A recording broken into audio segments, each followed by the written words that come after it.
The charge, baby.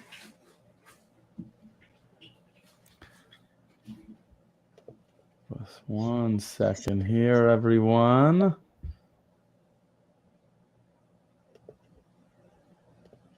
All right. Welcome to the Herd and 10. We are back. Okay. So, another great week. I'm your host, as usual, Jake Fortinsky, joined by my co-host, Kevin Fortinsky. We're talking Buffalo Bills, and we're talking good stuff for the Buffalo Bills this week. Off a monster win off the Las Vegas Raiders.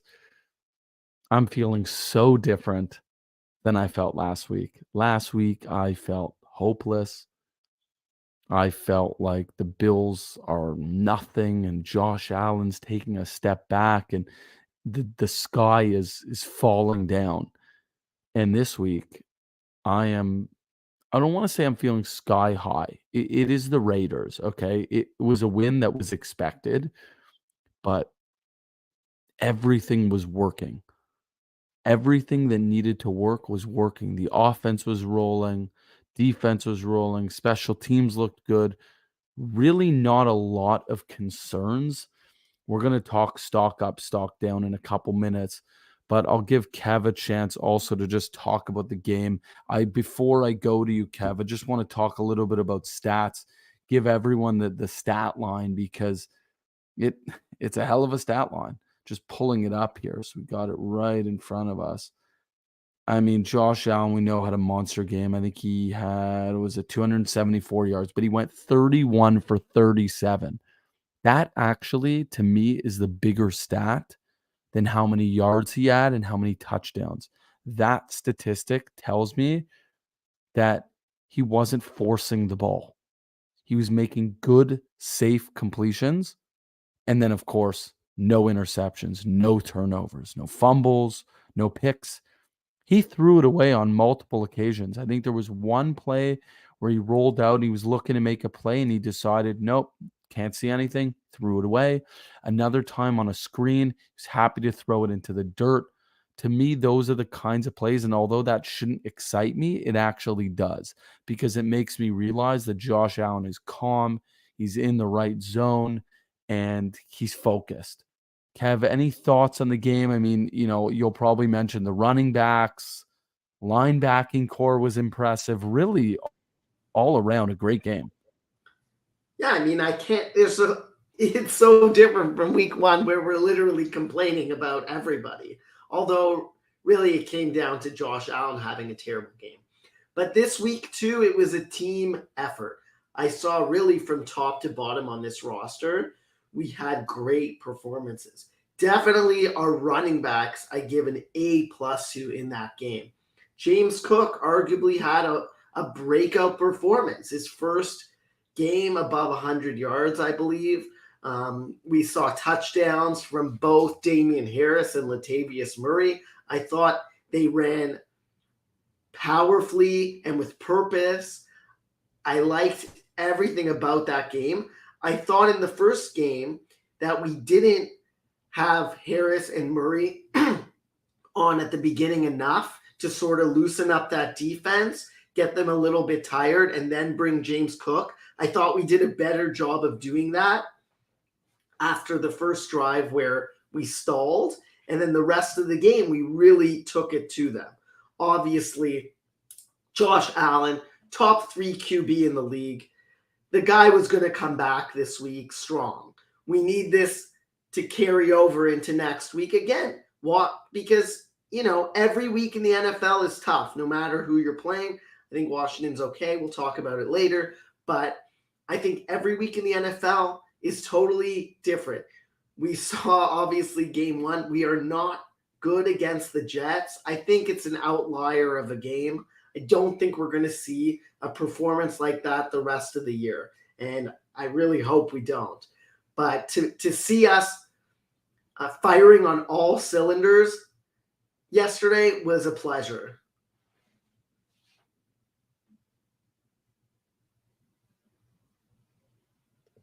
Yeah, definitely. It's, night and day between between last week and this week. Not a lot of concerns. I mean, we do have stock up, stock down. We always do it. At least we're getting back to our ways. But with the stock up, stock down, I had trouble coming up with stock down. I want to start with stock down, and I think I'm being a little nitpicky because I have to be. That this is part of the show. We got to come up with content. We got to have stuff to talk about. I do think there are still a couple pieces on the offensive side of the ball that do concern me. Number one, I think people might be a little bit surprised, but my number one is actually Dawson Knox. I do have some concern there. It's less concerning now that we have Dalton Kincaid, who to me looks pretty consistent, pretty steady. He did have maybe an arguable drop in the end zone, although it was a pretty tough catch to make. So not a whole lot of negativity on that side. I thought he's looked really good. Dawson Knox, though, continues to concern me with his inability to be consistent. It's been something that we've complained about for a very, very long time, and it's just not something that he's fixed. When we talk about Josh Allen, he's had so many different problems over his career, and each season he's improved on those problems, generally speaking. Dawson Knox, in my opinion, has actually gotten worse every season, and the issues that he had when he first joined have continued to linger. His inability to reel in catches on a consistent basis is a huge problem. I don't see him as a reliable and dependable receiving option for the Buffalo Bills moving forward. I haven't for some time, and he continues to prove me right. Because again, this week, just like last week, he made some great catches. He had a touchdown catch while he was falling, and that's wonderful. But then later in the game, he has a bad drop, or he has difficulty sometimes finding ways to get open. And maybe some of that is coaching and not putting him in the right position. But I think it also probably falls on him and his inability to find the gaps in defenses. I just don't think he sees the field as well as we would like to, particularly when you're making as much money as he is. He's basically a top 10 tight end in terms of salary, and he's nowhere near that level in terms of production. So I would say that's the first stock down. The second, which I don't think a lot of people will be surprised, is Spencer Brown. I do think he looked a little bit better than he did the first game. Now, having said that, the Jets defense is a whole lot better than the Raiders. So I don't think we really know exactly what it is that we're seeing from him, because he's played one of the best, if not the best defensive lines. And then he played a, mid-tier to lower tier line in the Raiders. I mean, they have one really good pass rusher in Max Crosby, and he did actually go up against him. And I thought he held his own not bad. I'm still going to put him as a stock down because I still don't think he's performing at the level that we really need him to with the aspirations that this organization has. Kev, I'll lead the stock up to you. I mean, I think you could probably pick a slew of like 20 different guys to talk about. I'll leave it to you to talk about a couple of them, because really, outside of those two guys, I think the Buffalo Bills should all get massive stock ups this after that game. Yeah, I'm going to bring up a couple guys that maybe we're overlooking that I've been thinking about. So my number one would be Ken Dorsey. I thought he was pretty terrible in the first game. I didn't like a lot of the things we were doing. I thought we had two tight ends out there for almost the entire game, and I did not think they were doing the right things. For example, I saw yesterday, I saw guys chipping to help Spencer Brown against Max Crosby. I think that's fantastic. I think if you have two tight ends on the field, use them to help your weakest link on your offensive line. I think it's a no-brainer. I don't see any downside to doing that on your offense. You're giving your quarterback more time to go through his reads. I think we have to do that more. I think I saw that on the field. I saw him mixing up the use of the running backs to tire out the defense. I saw short plays to get Josh Allen engaged. I saw no called QB sneaks, which I liked. There were so many things I could point to on offense. He got Gabe Davis involved. He got Stephon Diggs involved. Shakir caught a touchdown pass. It was really good play calling from Ken Dorsey yesterday.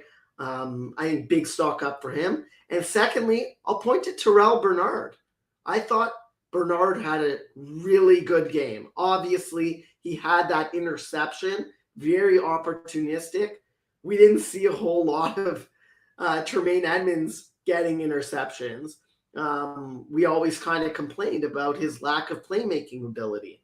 I think Terrell Bernard is fast. I think he can cover guys and, contribute with the odd interception. He may be a bit undersized, especially, on bigger physical teams, but we were able to stop the run. Terrell Bernard is running that defense at middle linebacker, and I thought he looked excellent in yesterday's game. I think it was a big step forward from the first game, which I thought he was getting pushed around and maybe instinctually he wasn't where he should have been. But yesterday, basically no big runs. He's calling that defense, and I thought he did a terrific job.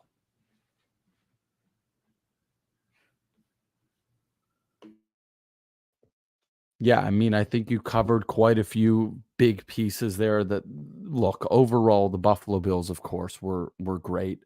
I think I'm very pleased with the run game. It's finally something that looks quite promising. I see this being a great running, well, I shouldn't say great running offense. I see this being a very productive running offense because of the variety of running backs and their styles. You have 3 running backs that I would argue all have slightly different styles, and because of that, we're gonna see a lot more success. It's something that the Bills have missed.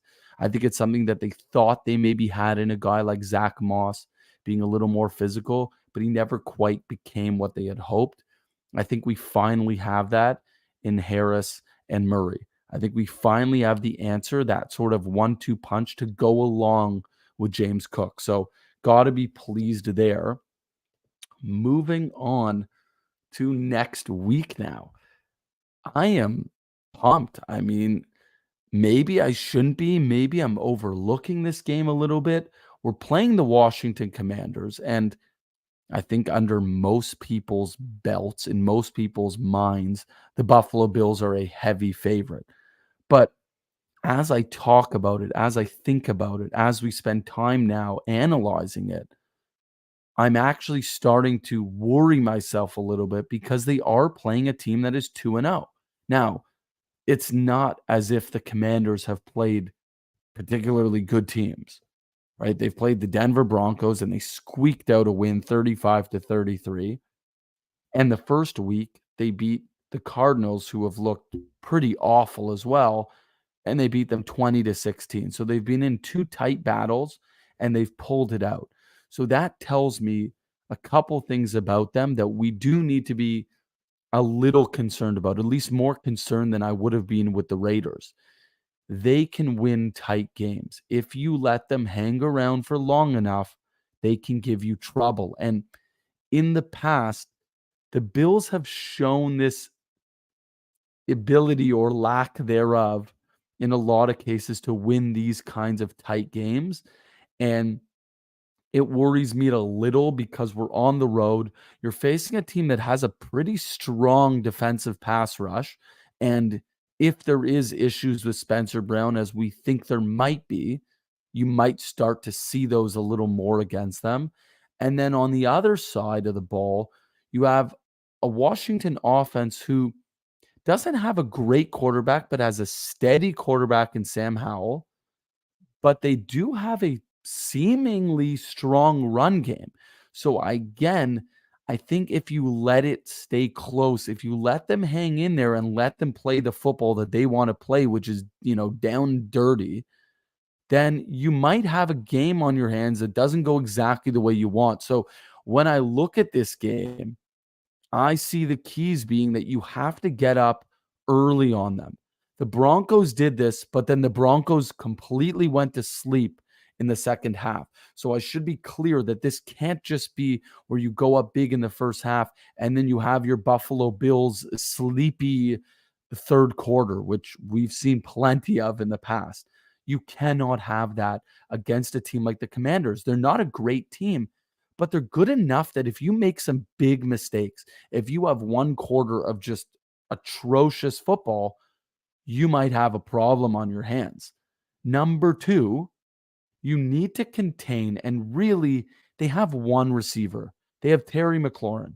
He's a heck of a receiver, but you need to lock him down. If you contain him and keep him from getting his sort of 130 to 40-yard catch that he tends to get in a lot of games, if you contain that, I think you're going to be really set up to have an impressive defensive game.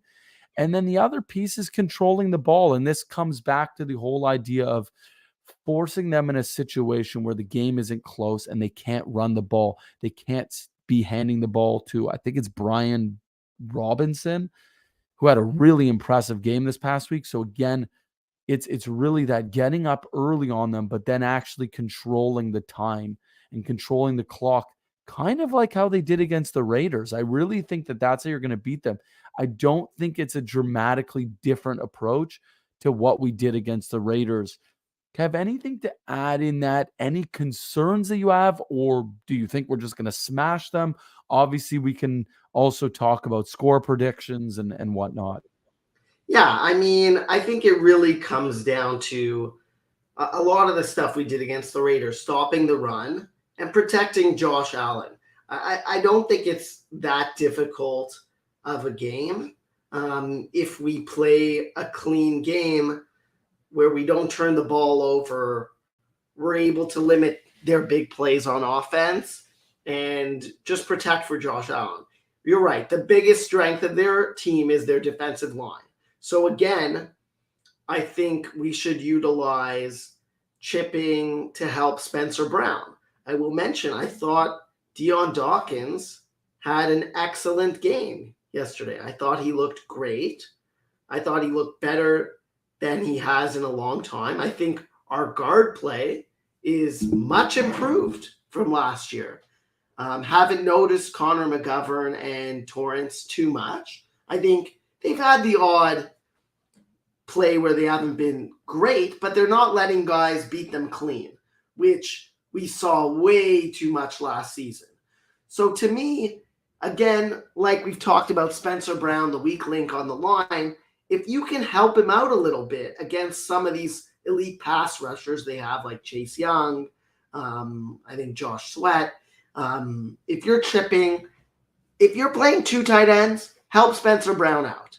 I don't see any reason not to, because when you don't, he gets beat clean and we're in trouble. That's when Josh Allen either is unwilling to take a sack and just throws it up, or he tries to run up the middle, which is things we really want to avoid if we can. So, yeah, I mean, this game, a very winnable game. Take care of the ball, stop the run, protect for Josh Allen, and you have this game in the bag.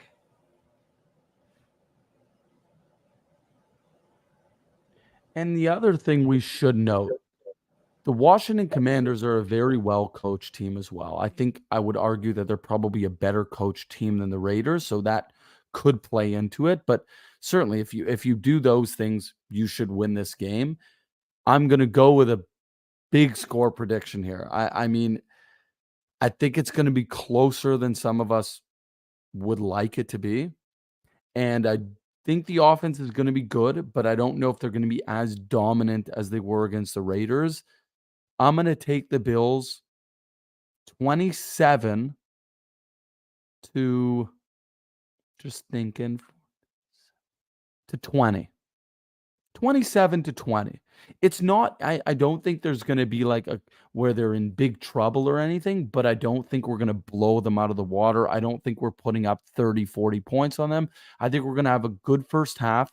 I think we're probably going to score most of those points in the first half. I could see us easily putting up 17 points in the first half, and like maybe we're even up like 17-3 in the first half. And some of the score might be more related to some garbage time. It was beautiful. I have to mention, it was beautiful seeing all the backups in the Bills game this week, getting rest. I mean, I wish Allen would have gotten rest because Allen never left the game. Whether it's Josh, Kyle, there's always an Allen on the field. So I wish he would have gotten a bit more of a rest. But just a joke, of course. But it was nice to see a lot of the backups playing. That's a good feeling, especially because we did get a little banged up. We do have to mention Micah Hyde got banged up in the game. He did look a little off. He does have a hamstring injury. He's going to be fine. It's nothing major, but I wouldn't look past the idea that it might linger a little bit. So that is something just to keep an eye on as the week and as the season progresses to see, if he can get back to perfection there. Kev, you got a score prediction? Yeah, I'm liking the Bills big time on this one. I think Sam Howell in his first season as a starter, he had a bit of a soft schedule to start the season. I don't think Denver has a very good defense. I know Arizona probably has one of the worst, if not the worst defenses in the league. So I think there's going to be a rude awakening for Sam Howell this week. I think he's going up against an elite defense in the Bills. And I think week one was a throw out the film. That's not us. I think we're going to win 31-13, and I don't think it's going to be close. And there's going to be some boos raining down on Washington.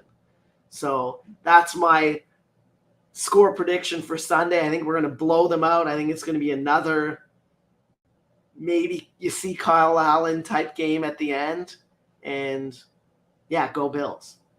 Love it. Love the prediction. I actually, talking about week one, I saw someone, maybe they tweeted it. There were some Bills fans who put out a sign. They had this sign written before the week 2 game and they brought it to the game, and then they were obviously showing it off after because they were super right. They said week 1 is a liar.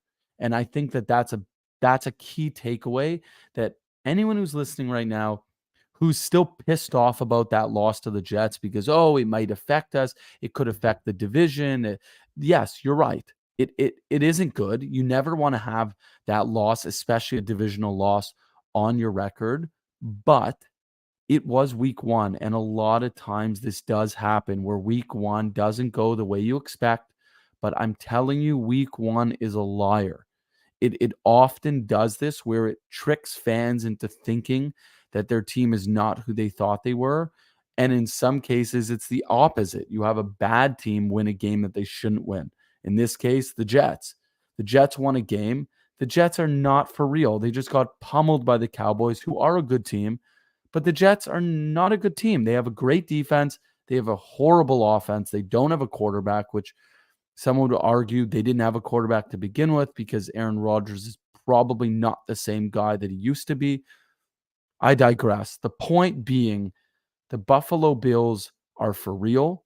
They're going to be a contender. They're going to win a lot of games, and they're going to be a Super Bowl contender once again because we saw what Josh Allen is about.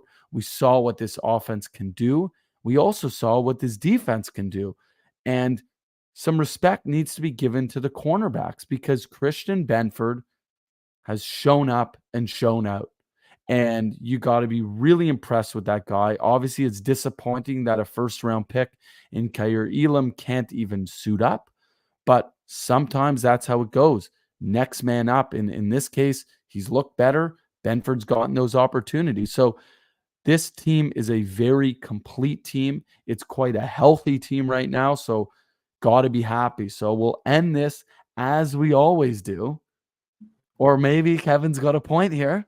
I have just one little sidetrack just to stir the pot a little. We don't usually do this, but we got a few extra minutes.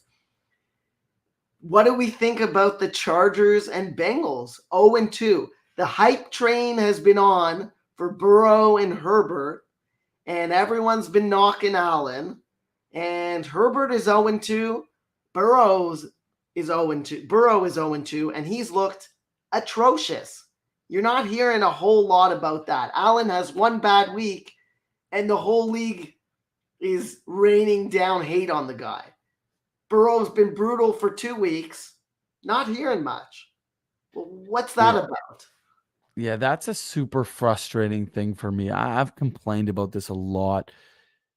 They love to hate on Josh Allen. I don't know what it is.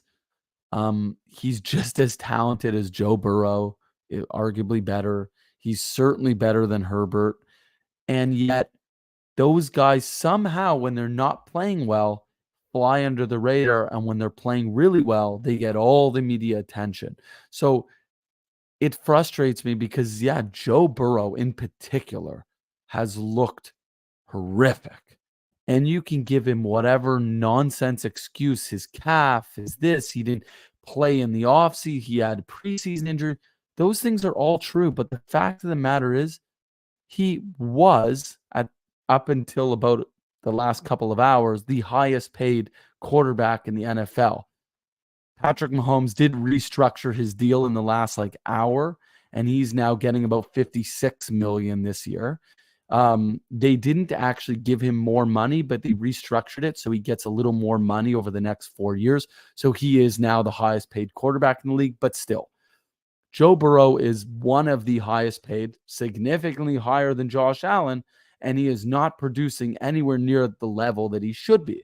So to me, I would say that both of those guys are in big trouble. I think you had given me the stat, Kev, that 1 out of 23 teams that started 0-2 in the last decade have actually made the playoffs. I would say at this point, it's the 2020 Cincy format is of the 7 teams. Only Yeah. one of 23 teams. Yeah. Yeah. And I think it was Cincinnati last season. It was But Cincinnati. Yeah. but what we need to remember here is this is not the same Cincinnati as last year. As we know, every single year teams change. And although I say it's not important and it shouldn't be considered when we're talking about that he's not playing so well, that he's injured, it's not an excuse, but it's a reason to believe that there's a high percentage chance that the Cincinnati Bengals do not make the playoffs this year. There's a very high percentage chance. The Chargers, very similar story. I would say the biggest challenge Cincinnati is facing is they have lost 2 divisional games. And the 2 teams they lost to in Baltimore and Cleveland have looked pretty good. They both look like potential playoff teams. So if there's 3 playoff teams in that division, I just don't see that happening. I don't see 3 teams coming out of that division. And I would say right now it's a very large uphill battle for the Cincinnati Bengals. And on the Chargers side, I think there's a better shot for them to make the playoffs than Cincinnati, more so just because I don't think Herbert is the problem. It's really their defense. So And they have a lousy division outside of Kansas City. That too. They're in a much easier division. So I think that their opportunities are much greater to make it. I think Cincinnati is really going to struggle to make up for those 2 losses in their division. But again, as it relates to the Bills, this is a great thing. I think this is a great thing. Look, we have to deal with Miami. Well, that's the thing. We don't have this division anywhere near locked up. The Dolphins look good, and I mean, I think I would argue that last night told us a little bit about them. They're maybe not as good as we thought after week 1, and the Chargers defense is even worse than we anticipated. But they're still a legitimate contender for the AFC East.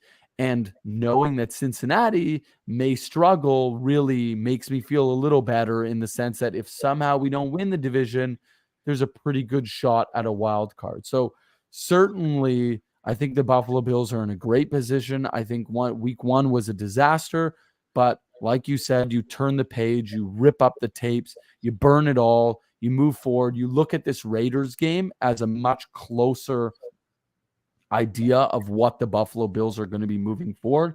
And as always, we're going to end this on Go Bills.